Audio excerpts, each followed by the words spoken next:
جبرائیل علیہ السلام راغه پیغمبر علیہ السلام ته وی چې استاد امتیان تعجب نکړي دي مخکینی امتونو دی ایوب علیہ السلام دی زکریا علیہ السلام اسماعیل علیہ السلام دی یوشع بن نون علیہ السلام د دې عبادت ځکه الله پاک په تاسو باندې احسان وکړو هغه دا چې الله پاک تا امت لا تعالی ستا امت لا داس یو شپه درکړل چې په دې شپه کې استاد امتیان یویش په عبادتو کې الله پاک به د هغه د زور میاشت دی هغه د عبادت نه چې هغه کو دې ته زیات اجر ثواب الله پاک ورکړي نو په دې باندې پیغمبر علیه السلام صحابه کرام خوشاله شون الله پاک دا سورۃ نازل کړ ان انزلنا فی لیلۃ القدر د لیلۃ القدر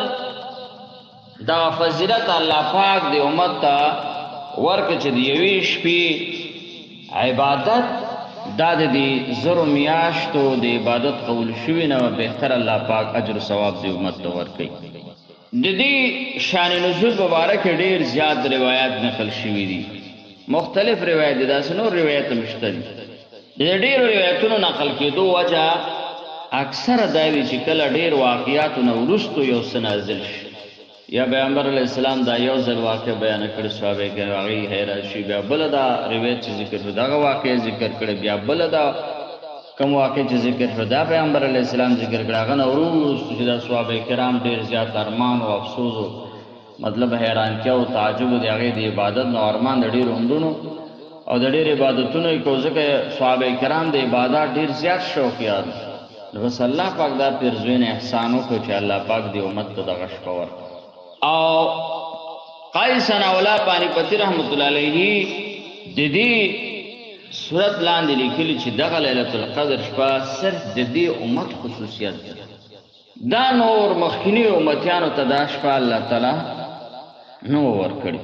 همدارنګه حافظ ابن کثیر رحمه الله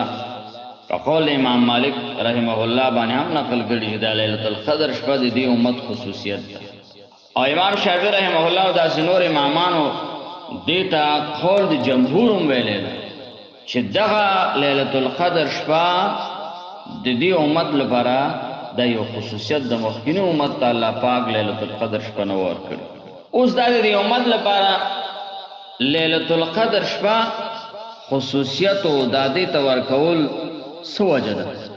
ویسه کړي دې امت د نبی علیہ السلام د مخکینی او امتونو نه عمرونه ډیر لږ نو چې کله لږ دی الله پاک دی امت ته الله پاک دغه شپه ورکړله چې دی کې دی دا عمرونه لږ او اجر ثوابونه ډیری لکه څنګه چې امام مالک رحمه الله په خپل کتاب په موطا کې دا خبره نقل کړې ده چې پیغمبر علیه السلام د خپل امت عمرونو ته وکتل نو دا عمرونه د خپل امت د مخکینی امتونو عمرونو په نسبت سره کم معلوم شو ځکه چې عمر کم شنو عمل خو ډیر نشي کولای چې څومره د مخکینی امتونو عمرونه ډیر هغه عبادت هم ډیر نو الله تعالی د امت لیلۃ القدر شپه ورکړو دی امت خصوصیت وګرځو او قرآن کریم کې د لیلۃ القدر شپې بیان شوی دا او د دې د شپې خصوصیت هم قرآن کریم کې خودل شوی دی یو خدای شپه چې دا مطلب د دې شپې عبادت د زرو میاشتو عبادت دا ډیر باندې الله پاک قبلې خودی کې دا نور خصوصیات هم شته چې په دې نور شپو کې خصوصیات نشته اول دا چې په دې شپه باندې الله پاک قرآن عظیم شان نازل کړی ځکه الله پاک قرآن کریم کې فرمایي ان انزلنا فی لیلۃ القدر ځکه په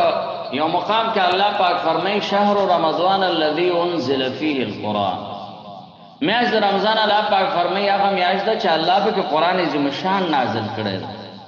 صحابه کرامو ته معلومات او امت ته معلومات چې الله قرآن عظیم شان نازل کړي په میاشت رمضان دې معلومات نو چې آیا الله پاک د ورځې نازل کړي که د شپې نازل کړي بل مقام کې الله پاک فرمایي چې موږ د قرآن کریم نازل کړي په لیلۃ مبارک په یو شپه مبارک باندې د قرآن کریم نازل کړي نو امت صحابه کرامو ته معلومات شو چې الله قرآن کریم په میاشت رمضان کې نازل کړي دا او په میاشت رمضان کې الله پاک د شپې نازل کړي بیا د امت ته دا معلومات نو چې په کوم شپه الله نازل کړي نو سورۃ قدر چې نازل شو نه الله پاک فرمایي چې نازلنا فی لیلۃ القدر قرآن مجید موږ نازل کړی په لیلۃ القدر شپه باندې قرآن کریم چې الله را لېږلی ده نازل کړی ده په دوه طریقو سره یو د قرآن انزال شوی بل د قرآن تنزیل شوی ده انزال ویلی شي مطلب یو ځل ټول په ټوله چې نازل شوی ده هغه دا چې ټول قرآن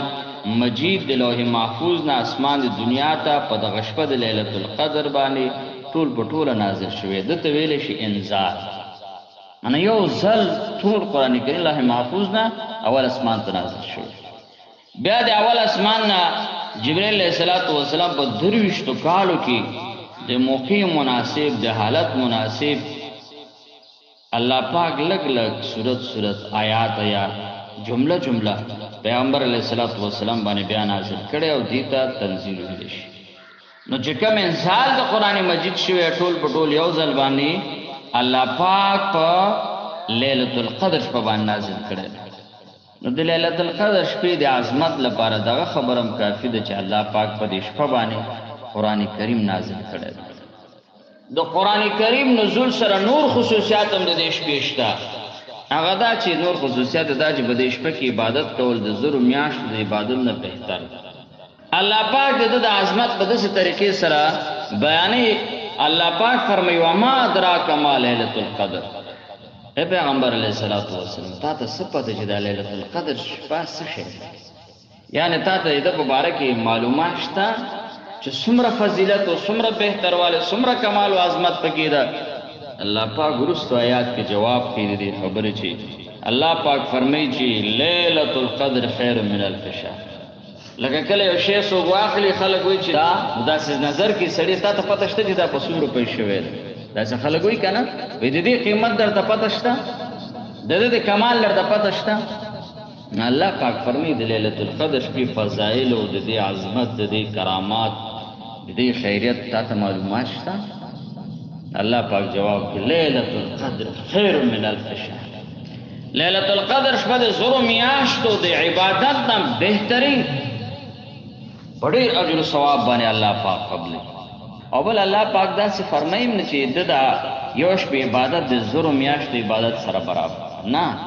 الله پاک فرمایي چې د یو شپه عبادت د زرو میاشتو برابر نه بلکې د زرو میاشتو نه بهتره ده اوس د دې خیریت او بهترواله الله په اخر حد نه ده خودله یا مثال په تور چې زرو میاشتو نه لسندغه بهتره ده زرچند بهتره ده یا یو لک چند بهتره ده یا کروڑ چند بهتره ده دا الله پاک نه ده خودله حد نه ده ذکر نو معلومه دا شو چې دې بهترواله او خیرواله اندازه صرف او صرف الله تعالی ته معلومات او الله هغه ذات د چاغه سره د اجرونو د ثوابونو هیڅ کمی نشته چې الله پاک دې روزدار او د لیلۃ القدر شپې عبادت کوونکي لره الله پاک به حد اجر ورکړي لکه پیغمبر علیہ السلام فرمایي الله پاک فرمایي چې الصوم لی وانا اجزی به روزه زمال پر اجر او ثواب به زو ورکو لکه څنګه چې مثال په تور د روزي د اندازه د اجر او ثواب معلومات نه ملائکه تشته نه انسانانو تشته الله وی روزه مال پر ثواب زو ورکوم د لیلۃ القدر شپې معلومات مطلب دا نشته د دې بندگان لره چې څومره الله ورکی خو دومره ویل چې زور میاشتونه به بهتره نور چې څومره بهتره د زور نه مطلب دا چې یو پلس یا په شل یا په زر یا په 2000 یا په 10000 یا په مطلب لکونو کروڑونو چې څومره الله تعالی ته به پته د زور معلومات الله ورکړه چې د زور میاشتو عبادت نه بهتري نور خو حد الله پاک نه ده خودله ځکه دا روزدار د روزدار په باره کې پیغمبر علیہ السلام فرمایي الله پاک فرمایي چې روزه مال پر اجر ثواب به زور کوم ملائکه په اجر ثواب غاندازه باندې نه ده الله غزا د چې د اجرونو ثوابونو دی وزونو د بدلی کمه ور سره نشته نو دې کوم دی هغه زور حد خودل شوی د زور نه اخوا خیریت حد مطلب دا چې واځه الله تعالی ته معلومات او سړی ذهن کې دار راځي چې دا زور میاشتو اجر ثواب الله ورکی دی عبادت دا زور میاشتو په کال په حساب چې راوخلې به رمضان او لیلۃ القدر په خو بیا هم راغله دا په دې هر کال کې مقصد دا لیلۃ القدر بیا هم راځي کنه نو علماء دا مفسرینو جواب دا کړی دی چې د زرو میاشتو هغه میاشت کې مراد دي چې اب کې لیلۃ القدر شپه په حساب نه کې لیلۃ القدر شپه په دې زور میاشتو عبادت کې حساب نه کی ليله القدر د په حساب په هنو بیا خو بیا غنم پس نورم ډیر زیاتی بیا نورم پس زیاتی خو چې زور میاشتو کې ليله القدر شپه پکې حساب نه کی اغام عبادت د نور میاشتو د شپو ورځو دی هغه د زور میاشتو عبادت نه بم دی بهتر خیر اوس دا چې مثال په تور چې دا څنګه د اویا مثال په تور وروسته اندازه به تاسو بیان کړئ چې دا مطلب دا چې 83 کاله اندازه راځي د یو شپې عبادت اوس دومره 83 کاله عبادت باندې چې الله تعالی ته وسړي قریب کیږي دغه امتی په یو شپې عبادت باندې دومره قریب کیږي په 83 کاله عبادت باندې چې څومره مطلب دا چې بنده الله تعالی ته قریب کیږي دا نور امتیان به قریب کېدل بزرگ میاشتو چې څومره مثال په عبادت قریب کی دا امت به د یو شپې په عبادت باندې د مطلب د زرو میاشتو په اندازه په عبادت الله تعالی ته قریب کی اوس ته مداس وی چې دا څه سشته چې مثال په تور ببل نه مسافه ډیره زیاته لکه څنګه چې د قرب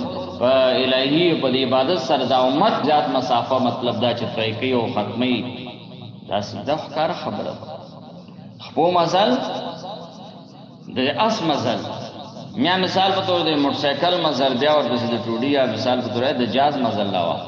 او د 2 غنټو مزل د جاز د سوش په مزل د ګاډي د ډیر د نومدارنګ د دې امت